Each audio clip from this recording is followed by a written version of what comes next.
ஒரு வார்த்தை சொல்லும் கர்த்தாவே, என் வாழ்க்கையெல்லாம் செழிப்பாகுமே.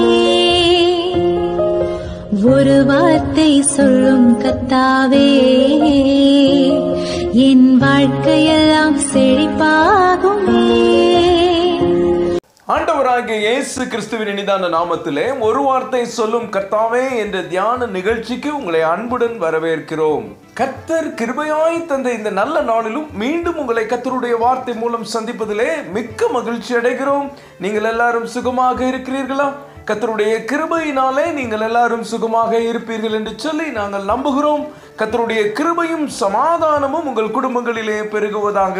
நேற்றைய தினத்திலே கேள்வி நேரத்தில் கலந்து கொண்டு பதில்களை அனுப்பி கொடுத்த அனைத்து கர்த்தருடைய பிள்ளைகளையும் இயேசு கிறிஸ்துவின் நாமத்திலே வாழ்த்துகிறோம்.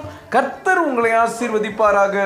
ரூத் 3ஆம் அதிகாரம் 18ஆம் வசனம். அப்பொழுது அவள், என் மகளே, இந்த காரியம் என்னமாய் முடியும் என்று நீ அறிய மட்டும் பொறுத்திரு.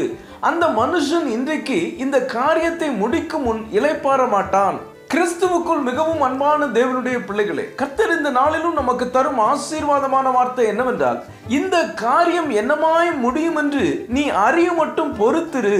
அந்த மனுஷன் இன்றைக்கு இந்த காரியத்தை முடிக்கும் முன் இளைப்பாற மாட்டான். இந்த வார்த்தைகளை நகோமி ரூத்திடம் சொல்லுகிறார்.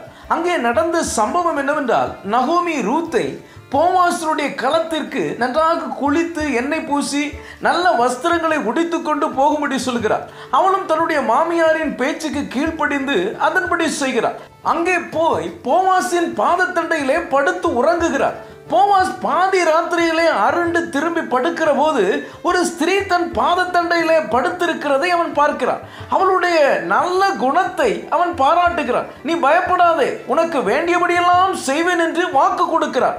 அதன் பின்பு நீ வெறுமையாய் போக வேண்டாம் என்று சொல்லி 6 படி வார்கோதுமையை கொடுத்து அனுப்புகிறார். களத்திலிருந்து திரும்பி வந்த ரூத் அங்கே நடந்த கதை எல்லாவற்றையும் தன்னுடைய மாமியார் நகோமியிடம் சொல்லுகிறார். அப்பொழுதுதான் நகோமி அவரிடம், நீ பொறுத்திரு, அந்த மனுஷன் இந்த காரியத்தை முடிக்கும் முன் இளைப்பாற மாட்டான் என்று சொல்லுகிறார். என கண்பான தேவனுடைய பிள்ளைகளே, நமக்கு ஒரு பரம தகப்பன் போவாஸ் இருக்கிறார். அவர் தம்முடைய பிள்ளைகளுக்கு வேண்டியபடியெல்லாம் செய்து கொடுப்பார். எத்தனை பேர் இந்த வார்த்தையை விசுவாசிக்கிறீர்கள்? விசுவாசிக்கிறவர்கள் ஆமென் என்று சொல்லுங்கள்.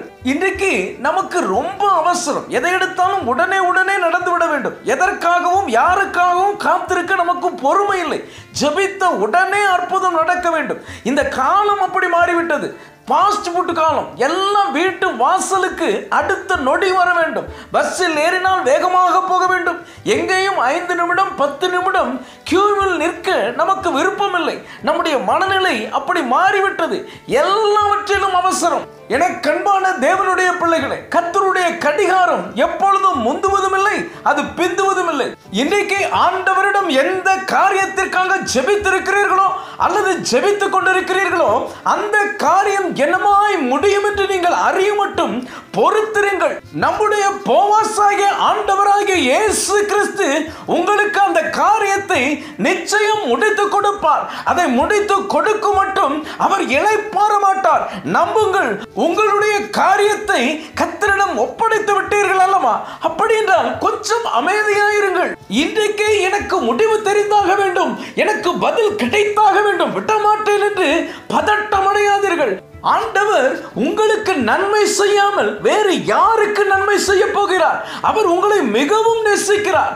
அவருக்கு உங்களுடைய நிலைமை நன்றாகவே தெரியும். நீங்கள் தோற்று போயிருக்கிறீர்கள், கடனில் சிக்கி இருக்கிறீர்கள், வியாதியில் கஷ்டப்படுகிறீர்கள், குடும்பத்தில் பிரச்சனை, சமாதானம் இல்லை, ஒரே சண்டை சச்சரவு, பண கஷ்டம், வேலை இல்லை, இப்படி ஏதேதோ காரியத்தில் ஒரு நன்மை நடக்க வேண்டும் என்று ஒரு எதிர்பார்ப்போடு இருக்கிற உங்களுக்கு அவர் நிச்சயம் செய்து முடிப்பார். இது என் மகனுடைய காரியம், இது என் மகளுடைய காரியம் என்று அதை சரிப்படுத்தி கொடுப்பேன் என்று சொல்லி அவர் சரிப்படுத்தி கொடுப்பார். யாத்ராகமம் 14ஆம் அதிகாரம் 14ஆம் வசனம் இப்படியாக சொல்கிறது, கர்த்தர் உங்களுக்காக யுத்தம் பண்ணுவார், நீங்கள் சும்மா இருப்பீர்கள். எனக்கு அன்பான தேவனுடைய பிள்ளைகளே, கர்த்தர் உங்களுக்காக யுத்தம் பண்ணுவார், உங்களுக்காக யாவையும் செய்து முடிப்பார். நீங்கள் பொறுமையோடு காத்திருங்கள். இஸ்ரவேலை காக்கிற நம்முடைய தேவாதி தேவன், அவர் உறங்குவதும் இல்லை, தூங்குகிறதும் இல்லை. அவர் உங்களுடைய காரியத்தை நிச்சயம் வாய்க்க பண்ணி தருவார். கவலைப்படாதீர்கள். உங்களுடைய காரியத்தை முடிக்காமல் அவர் விட்டுவிட மாட்டார். அந்த காரியம் முடிய மட்டும் பொறுத்திருங்கள். ஜெபிப்போம். அன்பின் பரலோக பிதாவே, இந்த நல்ல நேரத்துக்காய் நன்றியோடு துதிக்கிறோம், ஸ்தோத்தரிக்கிறோம். இந்த காரியம் என்னமாய் முடியும் என்று நீ அறிய மட்டும் பொறுத்திரு என்று சொல்லி நீர் எங்களோடு பேசினதற்காக நன்றி தகப்பனே. இந்த வார்த்தைகளை கேட்டுக்கொண்டிருக்கிற உடைய பிள்ளைகளாகிய நாங்கள் உடைய சமூகத்திலே பொறுத்திருக்கும்படி, காத்திருக்கும்படி எங்களுக்கு கிருபைகளை தாரும். இயேசுவின் மூலம் ஜெபிக்கிறோம் நல்ல பிதாவே, ஆமென், ஆமென். இன்றைய கேள்வி, போவாஸ் எத்தனை படி வார்கோதுமை ரூத்திடம் கொடுத்து அனுப்பினான்? ஏ 5, B 6, C 7, D 10. தயவு செய்து அடியனுக்காக ஜெபித்துக் கொள்ளுங்கள். தொண்டையில் ஏற்பட்டிருக்கிற ஒரு வலியினாலே கர்த்தருடைய வார்த்தையை பகிர்ந்து கொள்வதிலே மிகவும் சிரமப்படுகிறேன். கர்த்தர் சுகத்தை தரவும், இந்த வார்த்தைகள் தடையில்லாமல் ஒவ்வொரு நாளும் வெளிவரவும் தயவு செய்து ஜெபித்துக் கொள்ளுங்கள். கர்த்தர் உங்களை ஆசீர்வதிப்பாராக.